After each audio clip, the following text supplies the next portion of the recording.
Hello, Internet, and welcome to another episode of Meet La Prensa. If you like the videos you see here, please like and subscribe. It really helps out our channel. We have another really special guest for you tonight. David Artavia is the editor-in-chief of Out Magazine, and they have on the cover this month a bombshell report about not just the LGBTQ plus migrant community in Venezuela, which is sort of the focus of the story, but it really offers like a Pan-American glimpse at the challenges that these communities, especially the sex workers within these communities, are facing going across borders. So David, welcome to Meet La Prensa. Thank you for having me. It's an honor to speak with you. So tell us, just walk us through the story. Walk us through the story, sort of like the genesis of the story. I know a lot of outlets right now are struggling to find a way to cover Latino affairs beyond the border. You've clearly not only done that, you've taken the whole hemisphere by storm with this amazing reporting by Taylor. So how did this happen? How did this story come to be? You know what? I became editor-in-chief of Out Magazine last September, and one of my biggest priorities from day one is, how can we get more Latino stories in the media? How can we elevate, what's happening to queer Latinos, especially outside of America, especially in Central America, where I have a personal connection to as a first-generation born Costa Rican. And Taylor Hirschberg came to me with this story. It started very as not as fully fleshed out as it is now. It actually began with a young man named Victor who was shot on the street in Venezuela, point blank in the face. And it was a total hate crime. There were witnesses, and the police did nothing to stop it, nor to investigate it further. And then, as Taylor and I started to dig into the facts of what was happening with this particular man, we uncovered a lot of disturbing facts that were happening to LGBTQ plus people in Venezuela that no one was talking about. We found out that the government was withholding HIV medications from people who were living with HIV and actually prosecuting people for speaking out about it. We discovered that there have been, from an unnamed source who chose to not reveal their names, but a very close person to the government, revealed that over nearly 25,000 extrajudicial killings took place in 2019. These are killings of people who are speaking out against their government, and the whole thing just sort of blew up as we started to uncover more and more and more and more and more. And as someone who works in gay media, I just happen to be naturally inquisitive towards this kind of issue. So it makes sense that not a lot of people spent the time to uncover what was actually happening from a gay lens and a trans lens. And what we uncovered was just unfathomable. And I knew we had to publish it. And it was an 8-month long story. And it resulted, by the way, for anyone listening and might ask yourselves, whatever happened to the man? His name was Victor. We got him out. He's in Brazil. He's safe. But that was because of Taylor and incredible global organizations that really stepped in to help us rescue him, including the UN, including HICE, including people we know at the State Department. So it ended up becoming a lot more of a mission rather than a story, and I knew we had to publish it. At what point in this 8-month mission / story did you say that, this has to be the cover? Wow, you know what? Oh my God, Pablo. So when we started working on this, it wasn't going to be the cover. It was going to be just a feature that we were going to either print at Out Magazine or our sister magazine, The Advocate.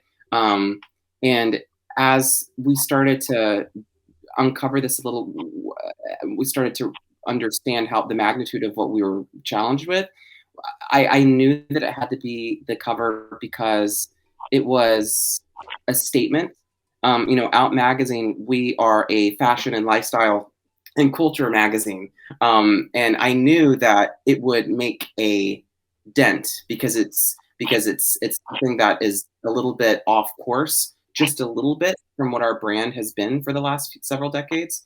And I knew it would make a dent. I knew it would bring attention. I knew that people would talk about it. And I wanted to bring a little bit more, as one of the most influential magazines in the country for LGBTQ plus people. I knew that it was an important story that we wanted to know about, but we didn't know that we wanted to know about. When we're having all these conversations about immigration and having all these conversations about transgender rights almost on the daily, that could sort of go in one ear out the other for a lot of straight people. But for LGBTQ plus people, it's like, that is like, that's my life. Like, why is it just a side note and mainstream outlets? So I knew that we had to use our platform to raise awareness for what is going on. And thankfully, my very, very, very passionate team was all on board with that. And we had several meetings about it. And it all just came around to that we knew this is what we had to do. It was a movement. It was a mission. Like I said, it was a mission. And yeah. I feel like as an immigrant myself, the immigrant community often in the coverage of immigration, right? We get told you can't cross the line, you can't help somebody out. If you see a child wandering out of the midst of the Rio Grande with the current border story, and this is sort of like the focus that I think really defines us right now as Latinx journalists. And I'm so happy that Out Magazine and your team is doing work to actually go beyond that. But I think it's interesting that you mentioned that Victor was someone who you knew you had to help. You knew you had to get him out of there, right? So at what point where is the line, would you say? I remember just maybe 2 years ago, Andrea Mitchell really took up the mantle of supporting immigrants that were trapped, they were immigrant children trapped in an abandoned Walmart on the border. And while we as Latinx journalists were told, no, man, you got to stay away from it, it was Andrea Mitchell and Jacob Sobroff. So I'm really proud of Out Magazine actually taking the initiative and realize that sometimes a source is a human being, their life is in danger. But how do you reconcile these sort of like the conventional journalism that says just sort of observe in a tourist sense, and the human instinct to help someone who's in dire circumstances like Victor was after he was shot? It's about humanizing it. You said it right. The human component is important. Understanding that people that we're covering aren't just a statistic. It really angers me when I hear terms like, this is more of a medical term, but MSM, it stands for men seeking men, which is a term that scientists use mainly from the CDC. And sort of terminology like that medicalizes a person based on like who they have sex with, or targets them based on how they were able to come into this country, or labels them simply because they're from Mexico and they're trying to get in this country, and all of a sudden they're just brown people that want to steal our jobs. Like it's about getting to a point where we can humanize people, especially when we're talking about Latino people, because as you know, language barriers are the biggest challenge when it comes to Latino people activating. There's not a focus on getting the proper verbiage nomenclature in literature, in scientific journals, in advocacy organizations sometimes, and there are also cultural differences between Cubanos and Puerto Ricans and Mexicans and El Salvadorians and Brazilians. And so there has to be an understanding that we have to get the language right. And because if we don't get the language right, we have a tendency to sort of dismiss it right off the bat, or discredit it right off the bat. So I think as journalists, we have to understand that we have to get not only just the language right, but we also need to come at it from a more empathic understanding or empathetic understanding of people's trials and tribulations, rather than just sensationalizing them. Because these are real people and these are real issues, and these are real mothers, they're real sisters, they're real brothers, Right. They're real Venezuelans. What's that? They're real Venezuelans. Yes. They're our neighbors. So Yes. Here's the question. When I read your story, I think to myself, by the time I get to the end of it, it doesn't seem like there's a lot of hope for someone living in Venezuela who's from the LGBTQ plus community, especially especially just people living with HIV, which I think really is something that you dive deep into.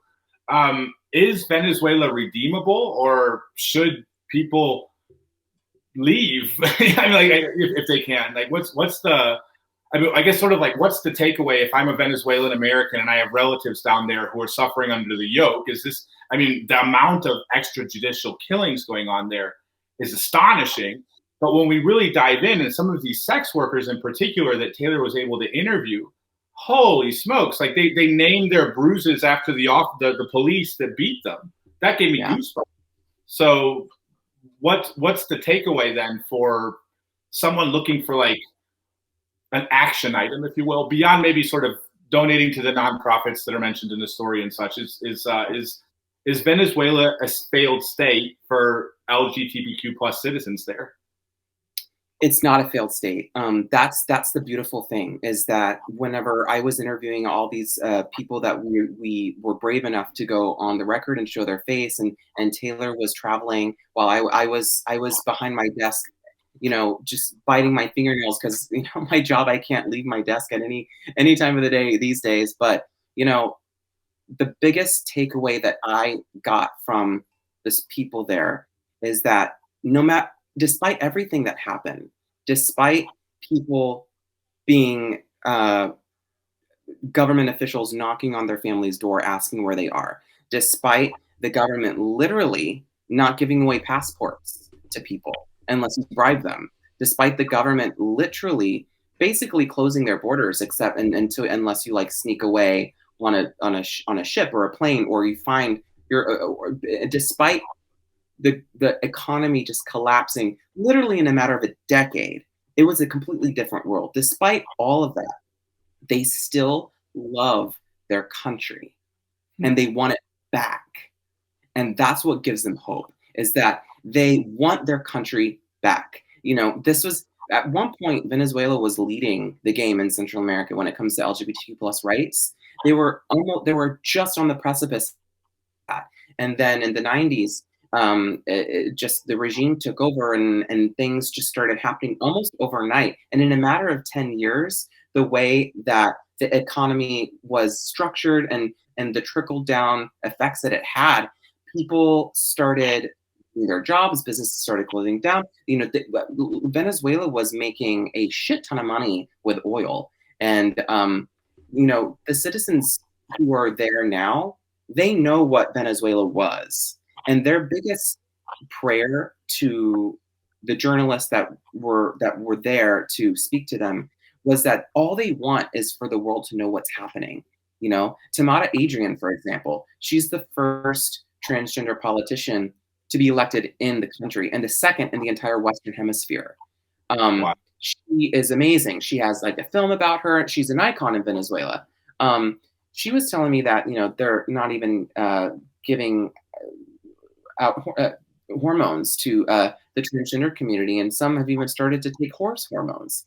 And it's like the question, the common thread is what happened, you know, like what happened?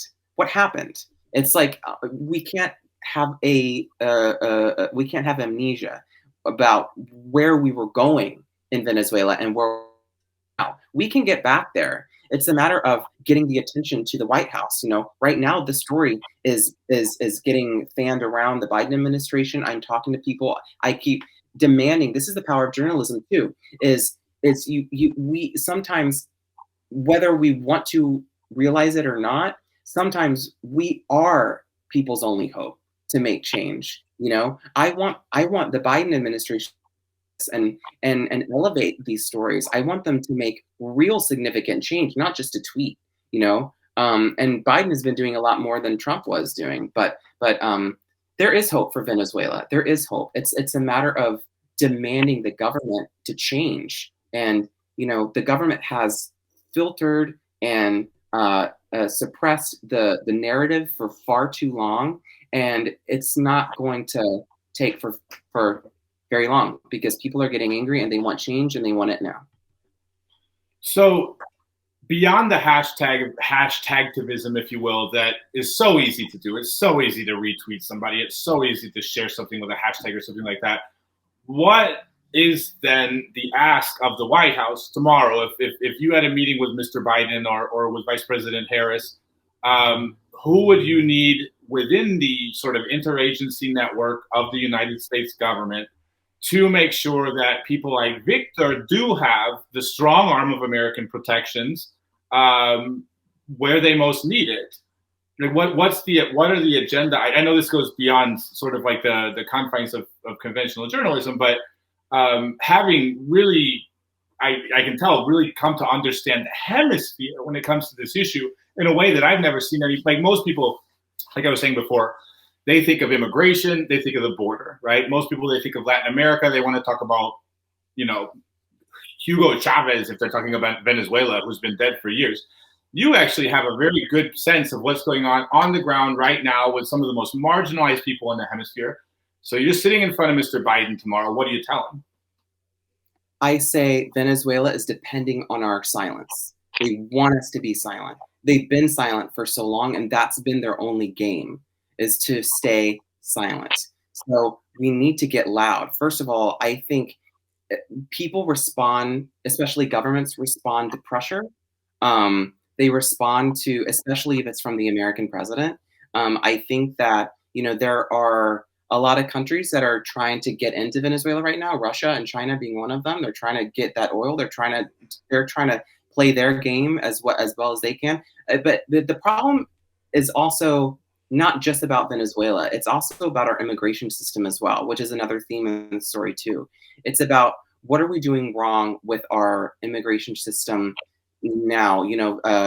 Biden thankfully gave a better pass to Venezuelan migrants this time last month.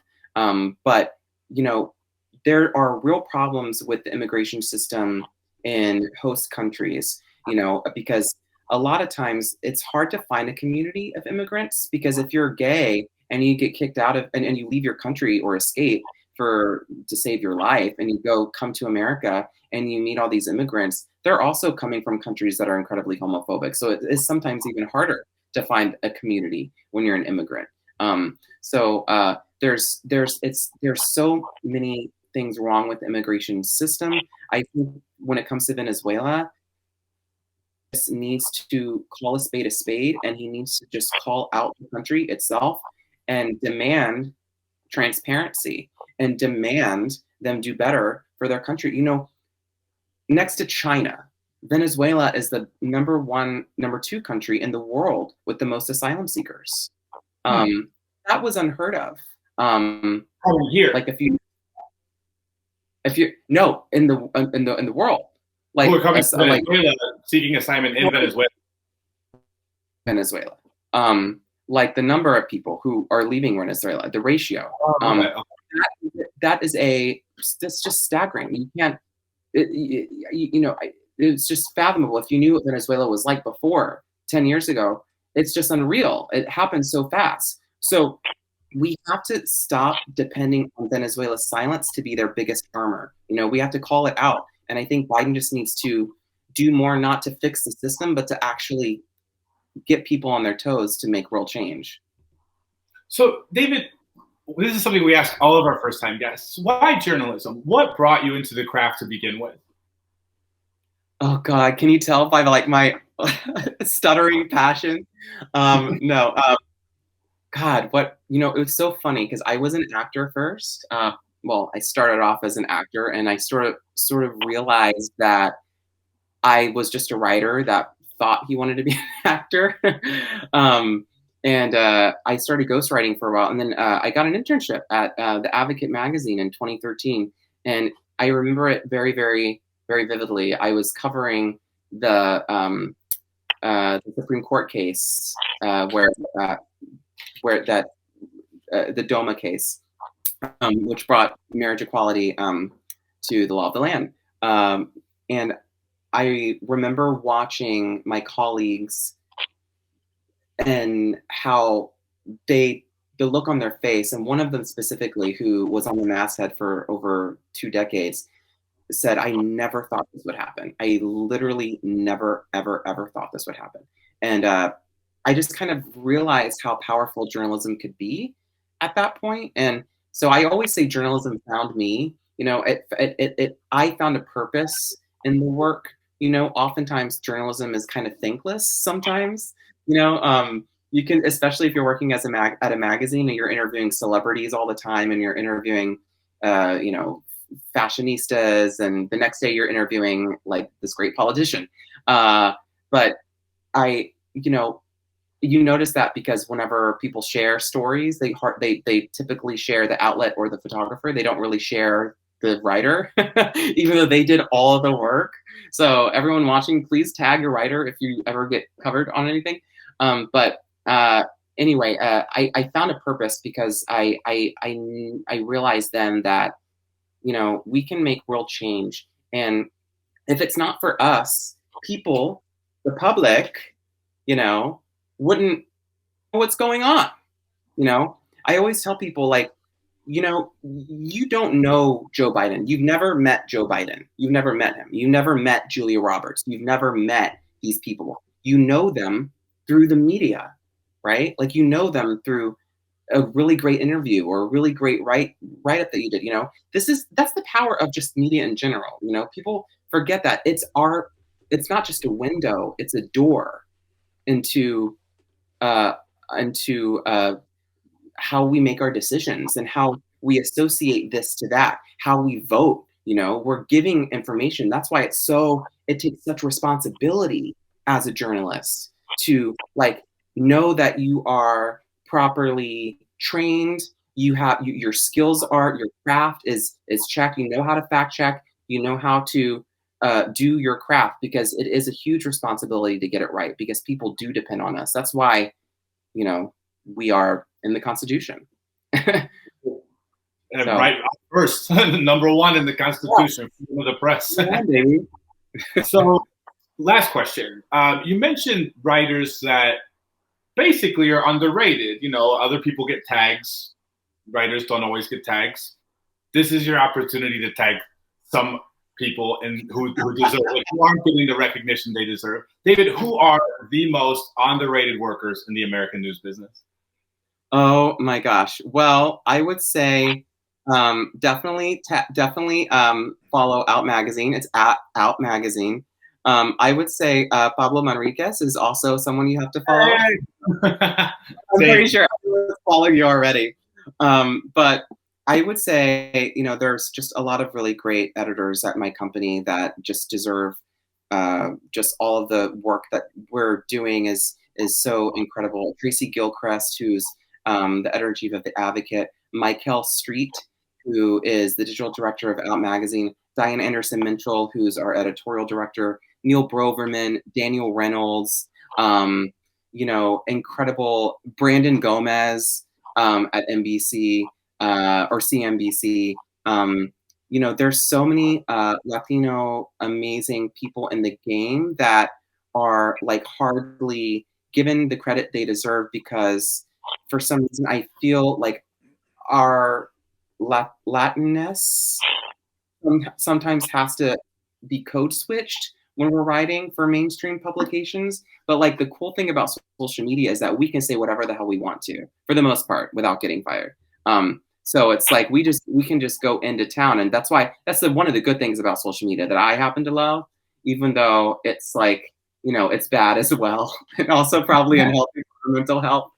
But we don't have to be censored and sanitized. And yeah, I know I'm going to think of a million other names as soon as we hang up. Well, then we'll have to have you back on soon, because nothing is ever censored or sanitized here on Meet La Prensa. We're so happy that you came on our show, David. Thank you so much. Viewer, you can find David's Twitter handle in the description to this video, along with this amazing story that we've been talking about here in this episode. If you find value in this, please, like I said before, like and subscribe. And that's a wrap.